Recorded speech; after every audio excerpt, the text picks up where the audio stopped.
What's up? I'm very excited to share with you a new series of Klangkuenstler tutorials where we recreate the Weltschmerz track. In the first episode, we will take care of the main lead sound, a very exciting and euphoric one. If you are someone who wants to learn some sound design and who wants to know how to create exciting melodies, this video is for you. I will show you how to program a simple patch in the massive synthesizer, which later we will distort with various effects to get all the dirt and texture from the sound. Later I will show you one of the secrets of Klangkuenstler sound, and this secret is lots of unusual equalization. In the end we will use some delay to bring more climax and atmosphere to the sound. Are you ready? Let's get started. I would forgot. By the way, my name is Marcin. I put out sound design tutorials every second Sunday, so if you don't want to miss them, subscribe to my channel. Also, if you would like to learn even more, contact me for private music production lessons, which are going to speed up your learning curve dramatically. Now, let's get to work. Every recreation starts with inserting a new MIDI track where we will put a synthesizer. We will use the massive one. At first, let's create the empty MIDI clip, which I will drag into the arrangement tab. We can set the length of this MIDI clip to 8 bars. And now I will draw the beginning part of the melody. We will use the F, A and E notes.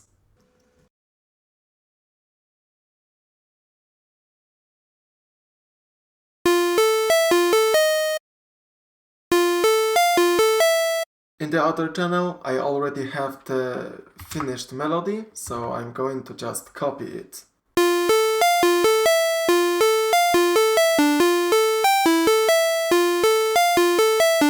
Let's open the massive and recreate the patch. For this sound we will use only a single oscillator. Surprised? We will pick a pulse saw PWM wavetable, which is a combination of a pulse wave and a saw wave. We will adjust at first the wavetable position control.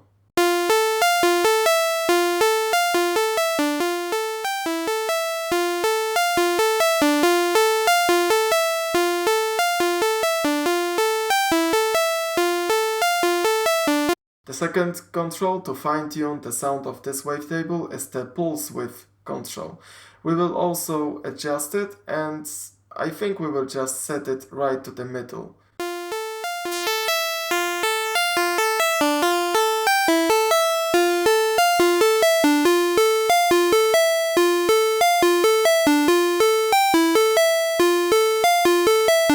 We can use the pitch control in the first oscillator to fine-tune the pitch of this lead sound.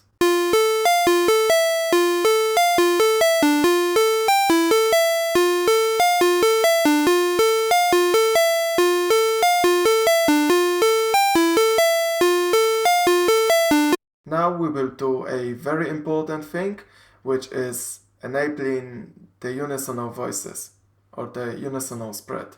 At first we have to increase the unison control to 2, so the first oscillator will produce 2 waves instead of a single one. These voices also have to be detuned, so we will turn on the unisonal spread now. With this fader and this control we will set the difference in pitch for each voice, set in the unisonal control.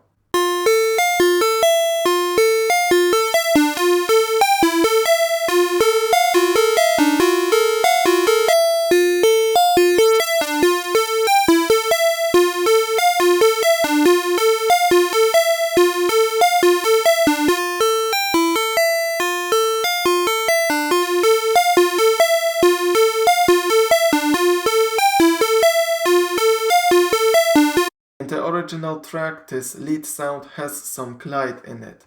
It means that, for example, the pitch doesn't go up immediately from F3 to A3. It takes some time to change the pitch for this sound. To replicate this, we need to enable the glide. I will change the voicing mode to monophone and leave the trigger at always. It means that the glide is going to happen every time. To control the time of this glide, we have to head to the oscillator section and use this knob. Once I start increasing it, the change in the pitch is going to take more and more time.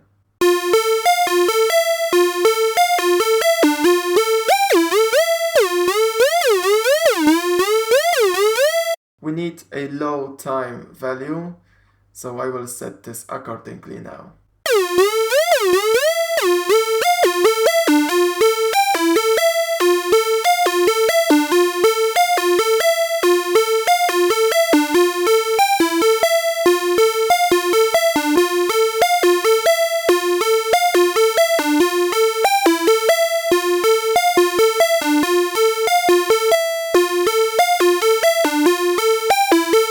Can you hear that difference in the sound? It's very important as well. We want to use now the feedback control, which routes a bit of the output from the massive back into its input. With moderate settings, we will add some nice warmth to the sound, but if you overdo this effect, you are going to distort it in the way that we wouldn't like to.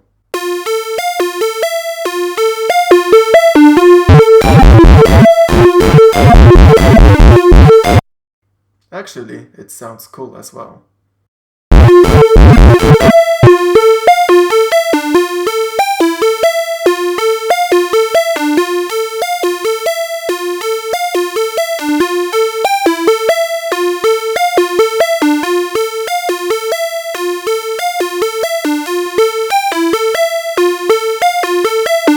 Once we got our synthesizer a bit fatter, we can head to the effects section where we will use the chorus.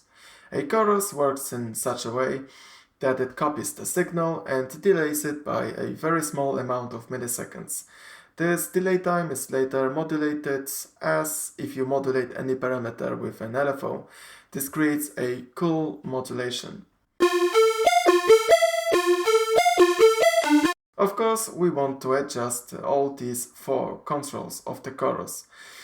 The best way, in my opinion, to adjust such effects is at first to crank up the tri-wet control so we can hear the difference that all these remaining controls bring. At first, we will take a look at the depth control. If we imagine we are controlling the delay time with an LFO, the depth control will set the modulation range for this delay time.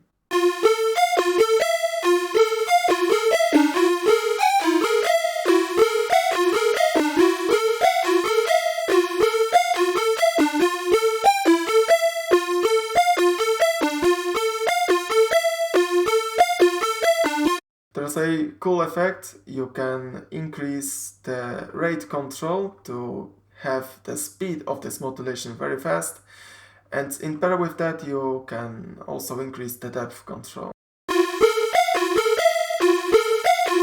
Okay, it's not that cool, but maybe you would like to know it. We will bring the depth control back down, and now we will adjust the offset. Now the offset allows you to add a constant value of delay in the milliseconds. If you use lots of offset, you can separate nicely the synthesizer sound from the chorus.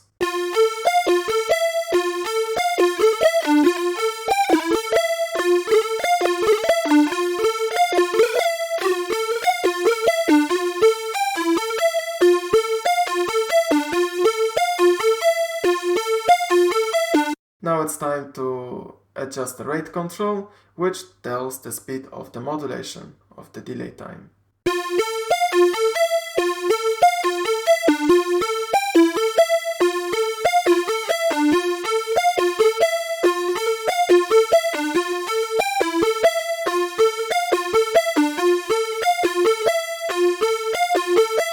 In the end, adjust the dry wet control to blend nicely this effect with the sound.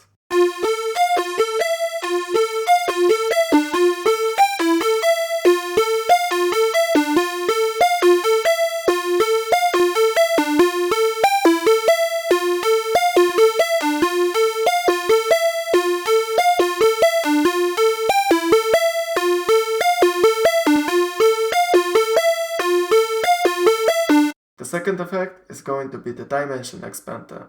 It's a combination of a very small reverb and a delay. It's another effect which can add space to our sound.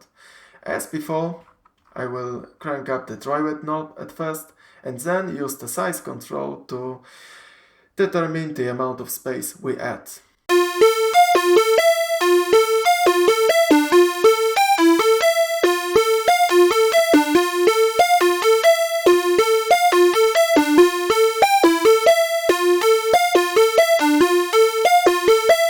Now I will bring the dry wet knob down.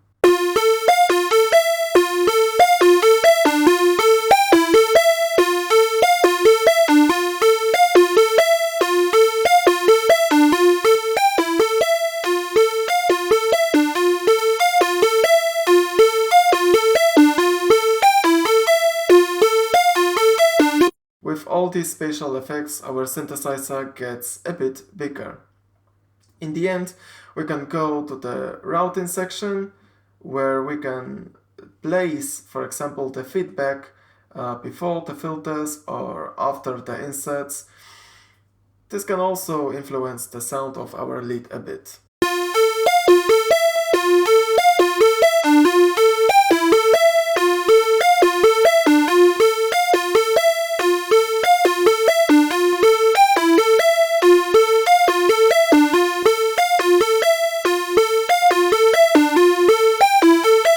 I will place this feedback section, I think before our effects, after the first insert, which is unused anyways.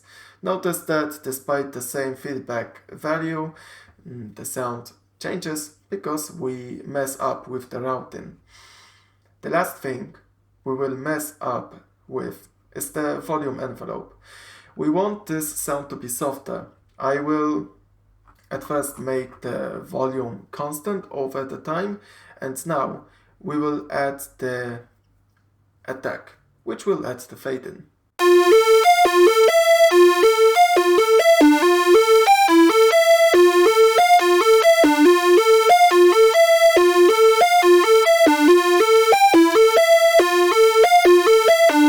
Now when the sound gets in a bit smoother, I will add also the fade out by cranking up the release control.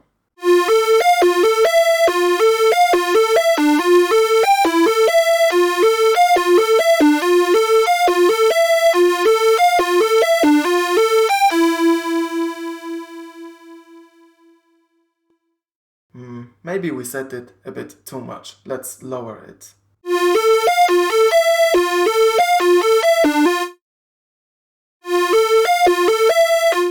Now notice that the release, the fade out happens only when I stop playing back the sound. That's because we have messed up with the voicing tab. If I want a fade out for each individual note in this MIDI clip, we would have to change the voicing mode to a polyphone, for example.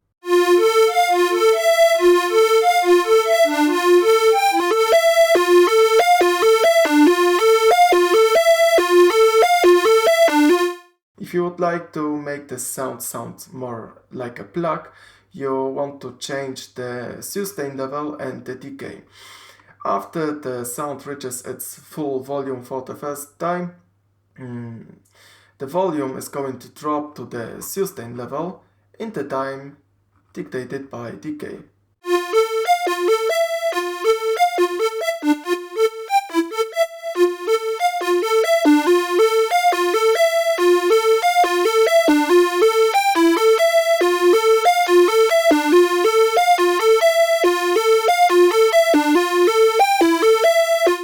And that's how you could set up the synthesizer.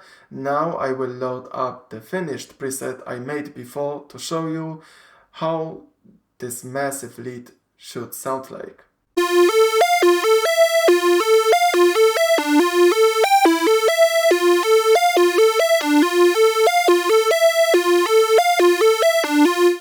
After we have created the massive patch, we can finally start distorting it to make this sound dirty as it should be.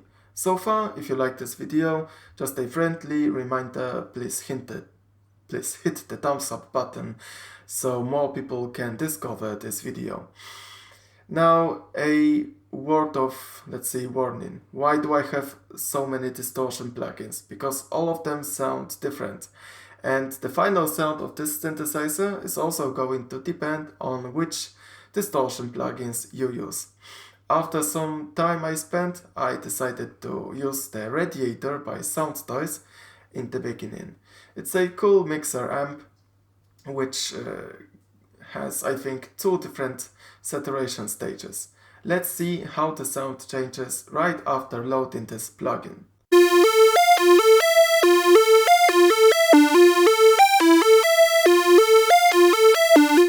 If you can't hear any change in the sound, that's probably because you didn't put any input gain. Let's fix it now.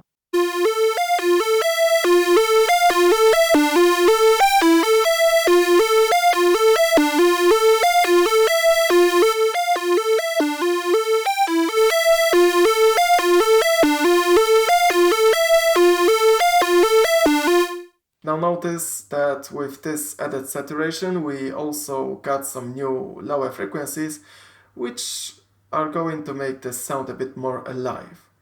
To fine-tune this saturation we can switch from the line to mix setting.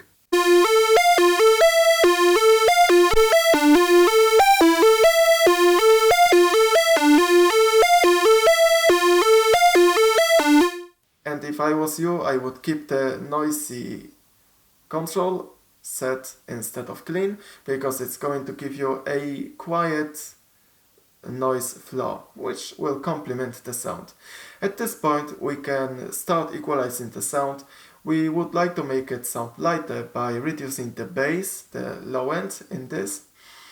Also, I will increase the amount of high frequencies.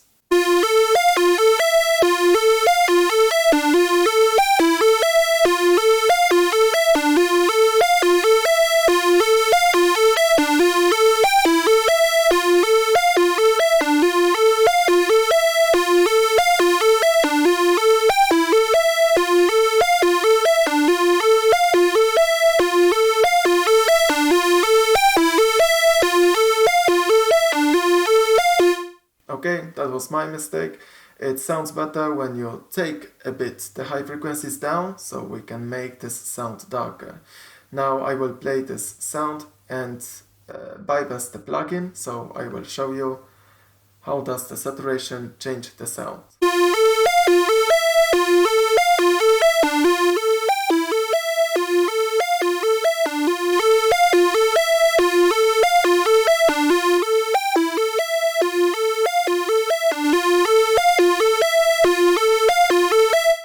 We indeed heated up this sound a bit, but there is more distortion to be added. I will use now the bit crusher, which I can find in the drive and color category.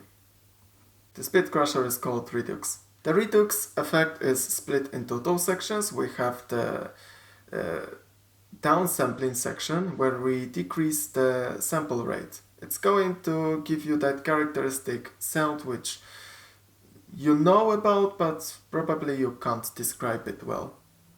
Neither I can.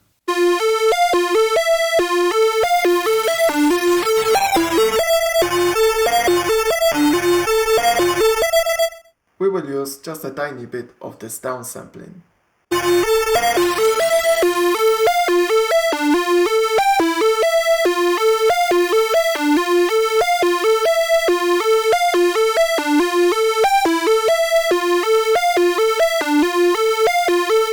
To fine-tune the sound of this downsampling, below you have a smaller jitter knob.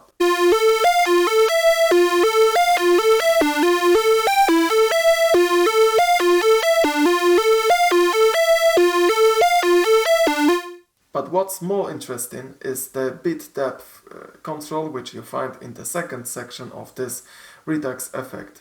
Now, when we reduce the bit depth, we are going to introduce more and more noise. With extreme settings, we will fry this sound. To control the effect of this bit depth reducement, use the shape control.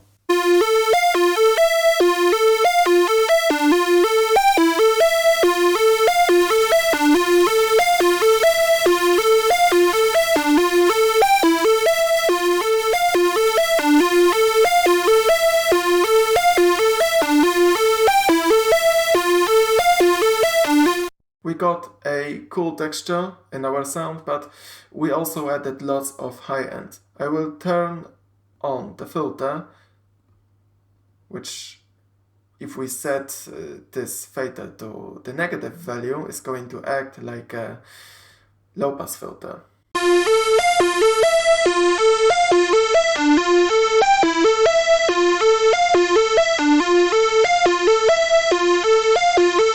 Now I will play the sound and turn on and off this redux to show you how it changes the sound.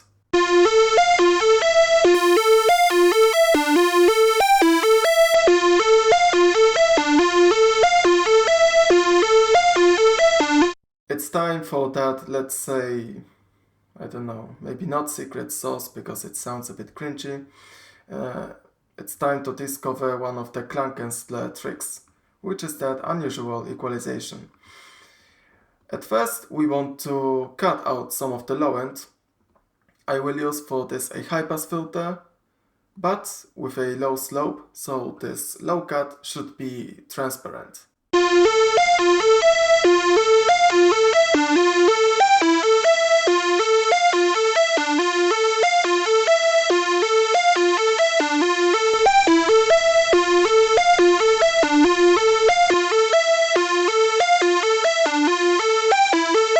The second filter will be a bell filter, which I will use to boost the frequencies from around 1K or 2 kHz.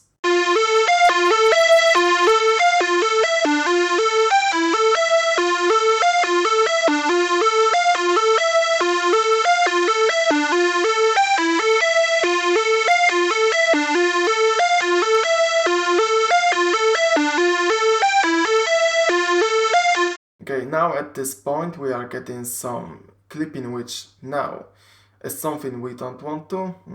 I can use the output gain to not redline the mixer.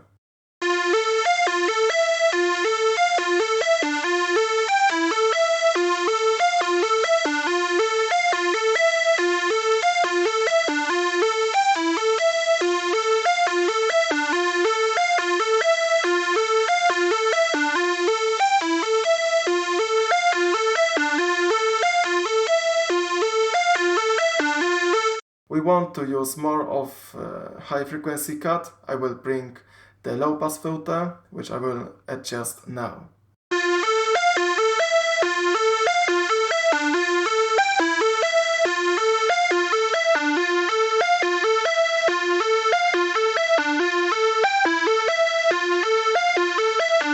Now it starts to sound a bit similar. We also want to cut some mid-frequencies ramble, which can sit at around 400 Hz region.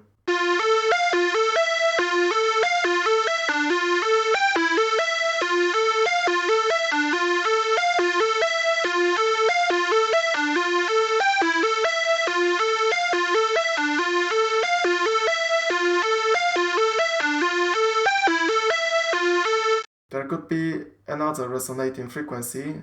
I will use a second bell filter.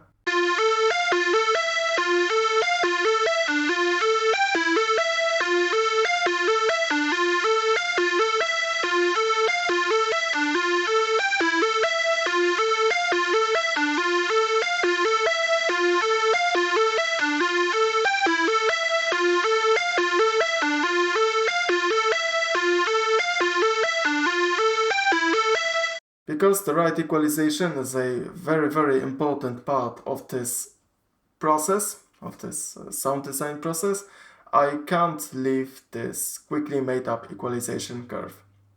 Here I have the ready channel with two equalizers with already prepared shapes. Let's review them quickly.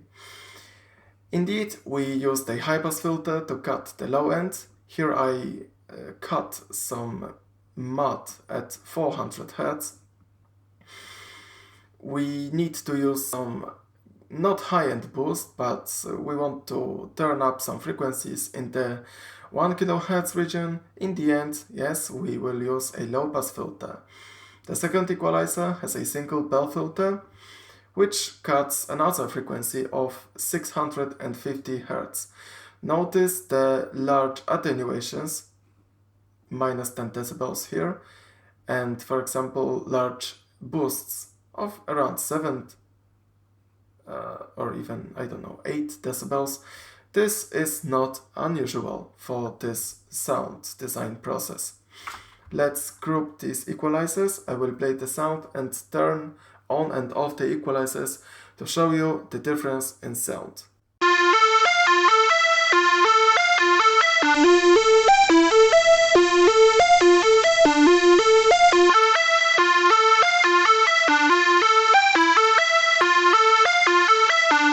I told you we are going to add some atmosphere and climax to this sound.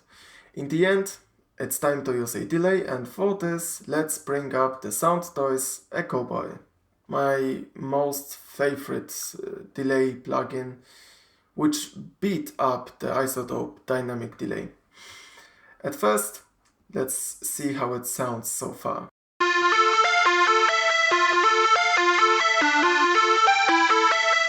The feedback knob is turned down. It means that we will not get many echo repetitions. Let's crank this up.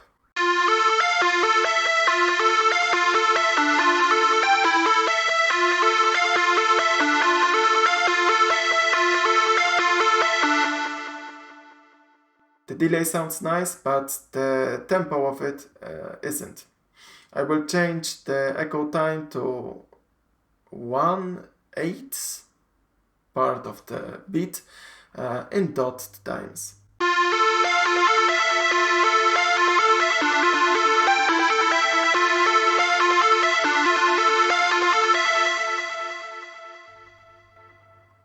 As with the equalization before, we can use the low cut and high cut controls to control the low and high frequencies, but only in the delay signal.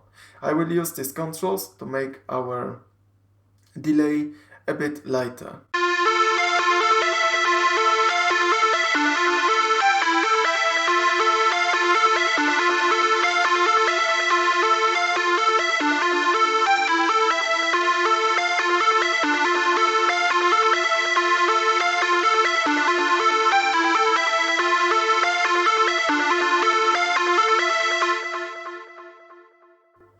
I don't know if that's me, but usually delays sound better if you at least take out some of the high frequencies out of them. The last thing, almost last thing, is using the mix control, which blends the delay with the original signal. We want to bring this a bit down so the delay will not dominate the sound.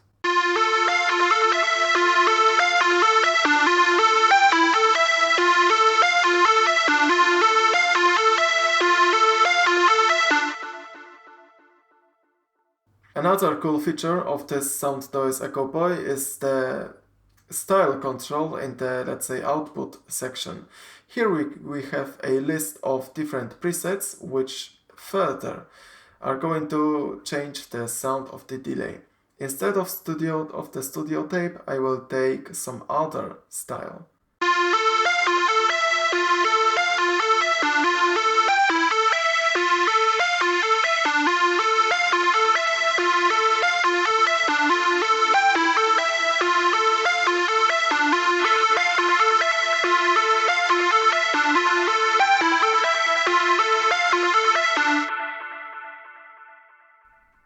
The telephone style really makes the job. In the end, we can mess up with the input and output controls, which can also add some extra saturation to the sound.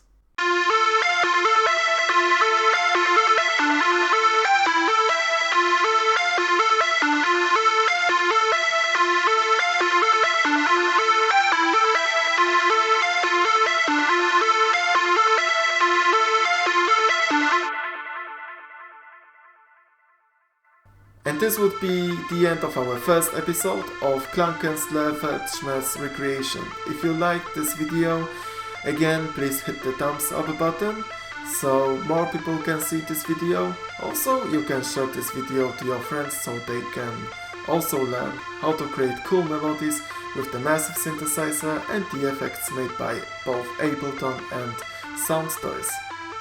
That's everything for today. In the next video I think we will take care of the bassline and the kick drum. So far, thanks for watching and see you next time.